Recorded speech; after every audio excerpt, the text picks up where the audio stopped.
Chapter E, Thermodynamics.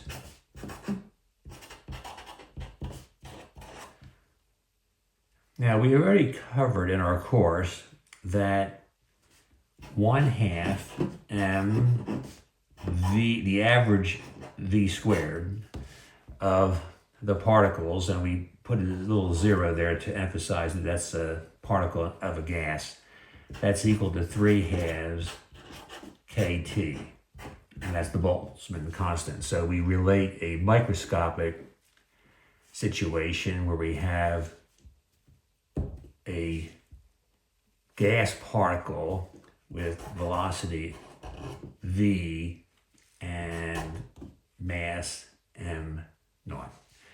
And if you take the average of the velocity squared, which is the average kinetic energy, you get 3/2 kT related to the temperature.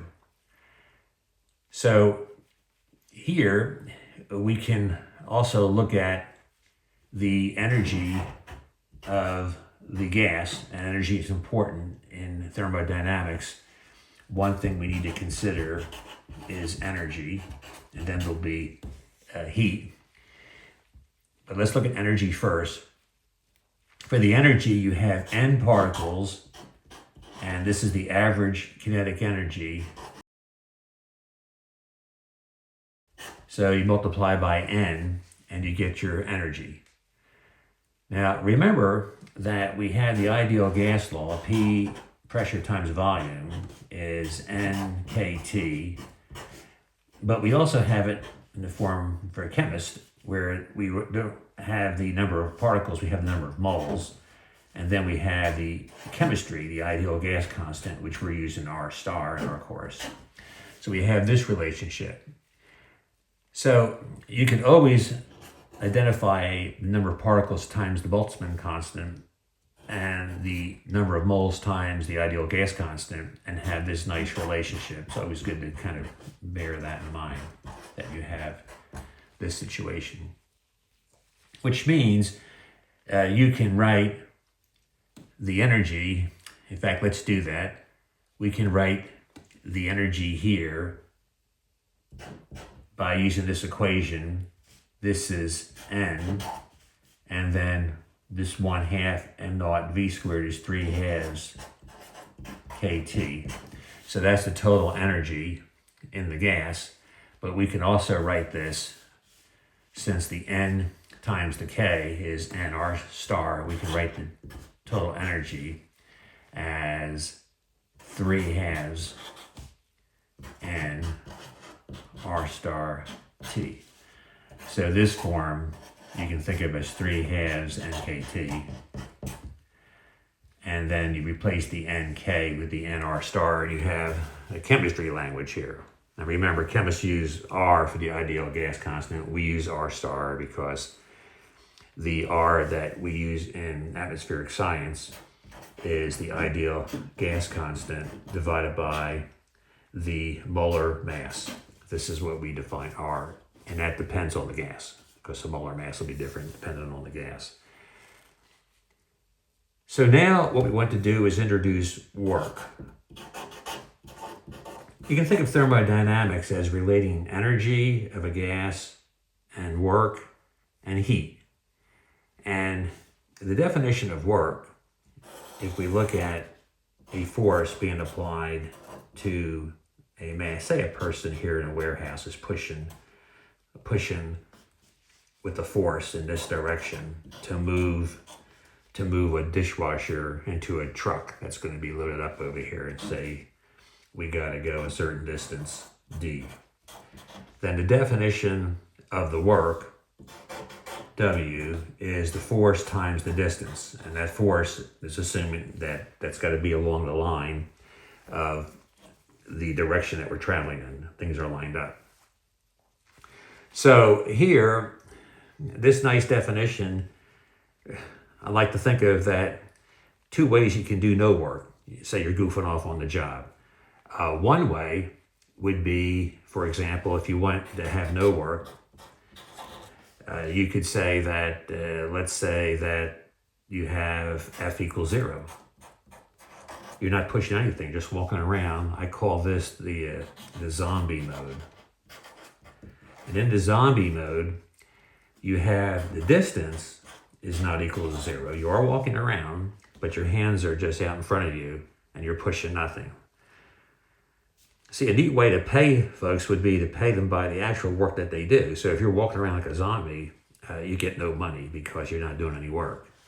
And another way would be to consider D equal to 0, but there is a force. And I call that up against the wall. Up against the wall. In other words, in this case, the force is not equal to 0, but you're pushing here. Let's say you're pushing a washing machine, but there's a wall right there. So like you're not doing any work. You're not doing your job. You need to push that thing across the room. We want to relate it to a gas. So we'll consider a chamber, say some cylinder here, and say here you have the piston. Say a piston is here, and you're going to push, expand. The gas is going to expand, so it's going to start out at this volume here. This is going to be volume 1, and then the gas is going to expand. And you could say there's some, the piston here or something. You're going to do some work and push something. And this is a distance D you're traveling. And then volume 2 would be all this volume in there. So you go from volume 1, the small volume, to volume 2 and expands. So what is the work that we are doing? Well, here you have the definition of work is force times distance. So there's a force here, pushing. But remember that, actually, you could imagine this thing being real close to the edge, and then the force is being applied on this thing here as the gas is expanding. All right. So that would be the pressure. Remember, the force is equal to the pressure times the area. I like to think of pressure as force per unit area, like that. And then if you want the force, you get P times A. But notice that the area here times, say, this distance is the change in the volume. In other words, in here, this is V2 minus V1, which is a delta V.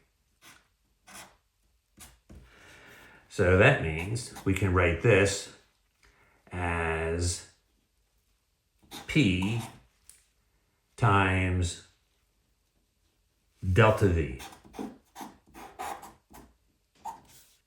So this is the formula we're going to be looking at here and applying. The W is equal to P times delta V. But now I want to show you that we have a subtlety here. If we were to do a plot where we're going to take two pathways, this is pressure, and this is volume. So this is pressure, and this is volume. And let's say here at this, go ahead and do a dotted level here. That's called pressure sub 0. And then we go double. We go up here, and we have 2P0. And let's go ahead and sketch that over on the other side here. So we're going to do two cases, P0, and here 2P0. And let's say we're going to start at some volume, V0, and we're going to double the volume. So let's say we go over here and have then 2 V0. And the same thing here, we have some volume, V0. And then here is double the volume. But what I want to do is go from this point to this point. In other words, this is the initial starting point, and we want to get up to this point where we have the point that corresponds to 2p naught and 2v naught. And here is, again, the initial and the final. But what I would like to do is I would like to go this path and then go up like that. And over in this case, I'd like to go up first and then go over. So what do we need to do to the gas to make this happen? Well, here at the constant pressure, if you want the gas to expand, we're going to be messing with the temperature. Say we heat it up or something, and then we let it expand. And then when we get here, what we do is we're going to clamp it shut there and then heat it up some more, increase the pressure. So that's how you can think of getting there. Over here, we're going to clamp it shut and heat up the gas so we get up more pressure. And then we'll let the gas expand at constant pressure to get over to here. So remember, when we go this way, the pressure is constant. So you're letting the gas expand. You're heating it, so the gas expands, but you're easing up on it, so you let it expand at constant pressure. Then here you clamp it shut and keep the temperature increasing by heating it, and you go up to that point. So we have two ways of getting there. Now, the neat thing about the volume is that it doesn't matter which way you go. When you're up here, the volume has doubled. In other words, we have a delta V that's not ambiguous. But look what happens here if we take the two paths, path A, let's say take path A, so the work in going from path A, say this is a path A. This is path A, and this is path B. So if we go to path A, the work here, you can think of the work as the pressure times the change in volume. So if you have the pressure and change in volume, the constant pressure and change in volume, that's the area. That's the area under this graph here. So at the P naught, at this pressure, we multiply by the change in volume. All right, so we have P naught, and we have a change in volume. We've got to go to 2V naught, starting with 1V naught. And that, when you subtract that, the work that you have done is P naught, V naught. Now, if we take path B, because here, when you get there, when you go up here by heating the gas, since you don't change the volume, there is no work done. Because the volume did not change and the pressure increased, if the volume doesn't change, you can't have work because delta V is 0. All right, so here we start off increasing the temperature, but the volume doesn't change, so there's no work. And the work is done when you go from this point over to the right, and that's a 2P naught. So that's a 2P naught. And we're going to the final, so we have the same sort of relationship here, this delta.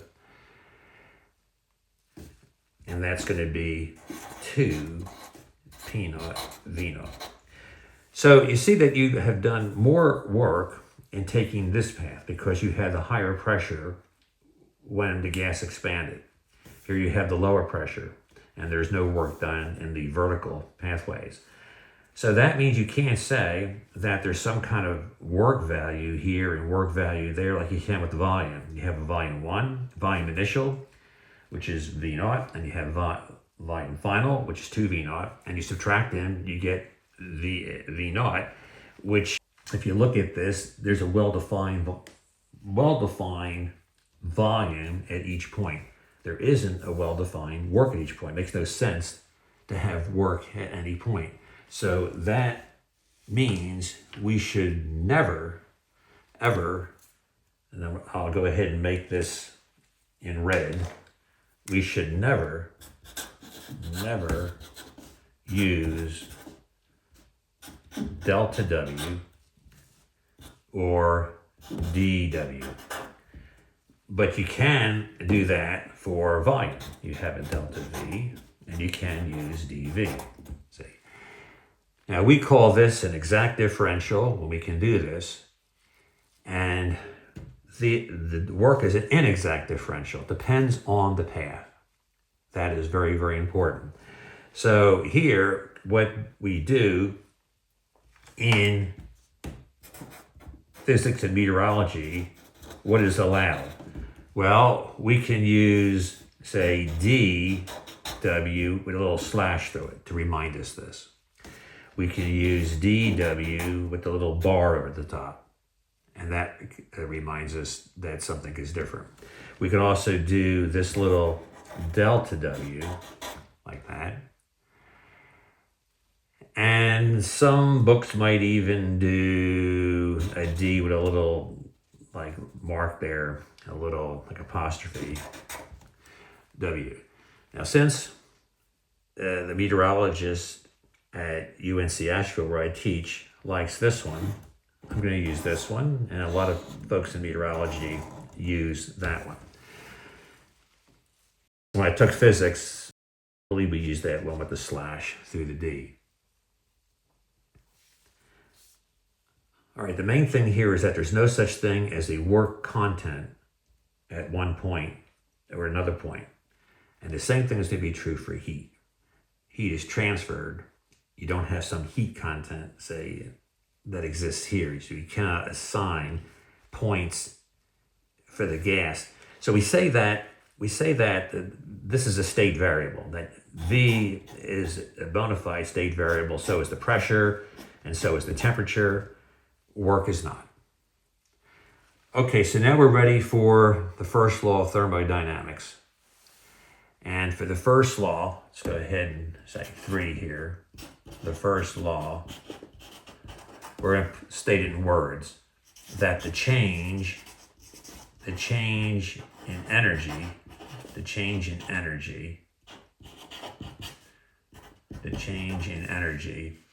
is equal to the heat that goes in minus the work done. So you put heat into the gas, energy increases because the temperature is going to increase. And then when you do work and expand, you lose some energy, and the average kinetic energy of the particles goes down, temperature goes down. So let's look at the energy again, total energy in the gas. And we'll use here, let's use the chemist, 3/2 N R star T. Let's use this one here.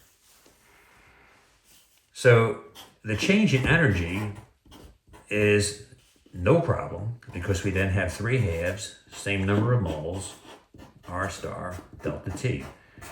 The temperature, now we assume that when you change the temperature, you do it so slowly that there's a well-defined temperature everywhere in the gas. So that's important. That's our assumption. Sometimes we use the word reversible, that we can then cool things very, very carefully, and we could heat things very, very carefully, and that is a reversible interaction. It's ideal. So since the energy is defined for any state of the gas, assuming these transformations are very, very slow and reversible, just to remind you that the energy and the temperature are state variables. And state variables here are exact differentials. We can then write du and dt when we make these small changes. However, when we bring in the question of heat,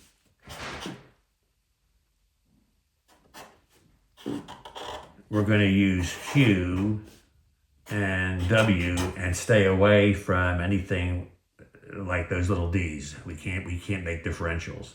So this is the heat going in, and this is the work being done by the expansion. But what we can do is we can write our little delta symbol for these.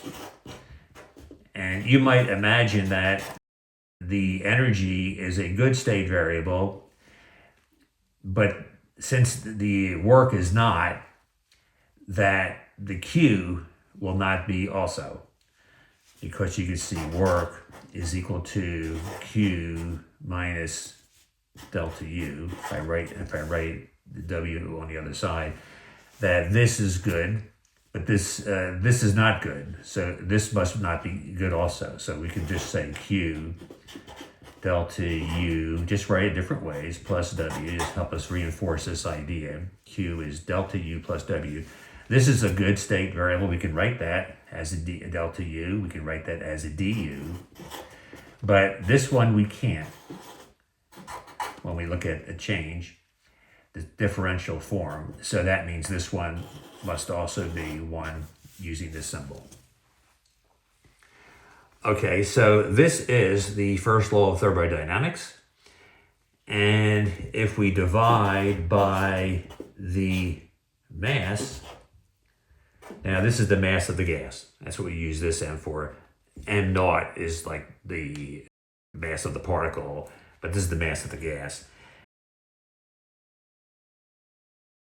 This would be this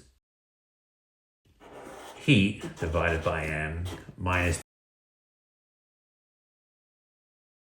or the work done. I should probably say this is the heat transfer and this is the work done. And then we use here little letters, lowercase. So this is du is equal to and the infinitesimal work, infinitesimal heat transfer, and infinitesimal work done. That's a little w. Now, it's very important to understand this equation, so let me go over this again. This is an infinitesimal. That means a very, very small amount. Infinitesimal change in energy. And that's the energy of the gas.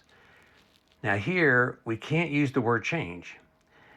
You should use the word transfer, heat transfer. This is an infinitesimal heat transfer into the gas.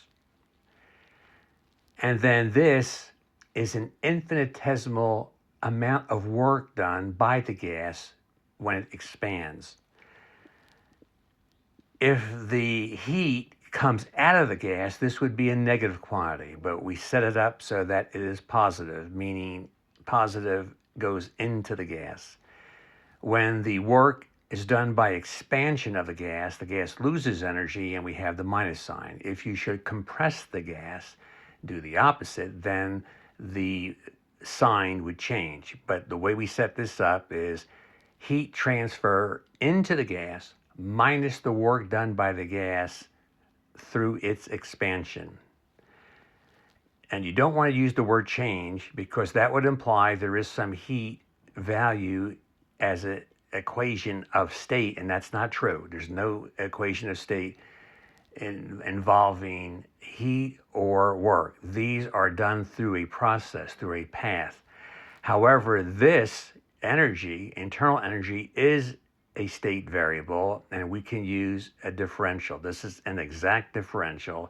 These are inexact differentials. Now, if we go back to the capital U, and we have here the heat transfer, what I would like to do here is replace this work done, this small, infinitesimal work done, with P dV, like this.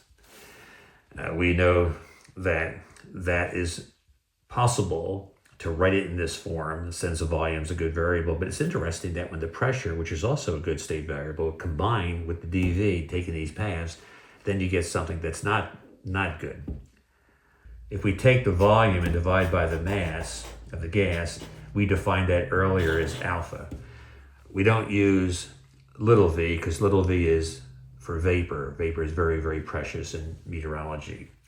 So let's apply this division to this equation.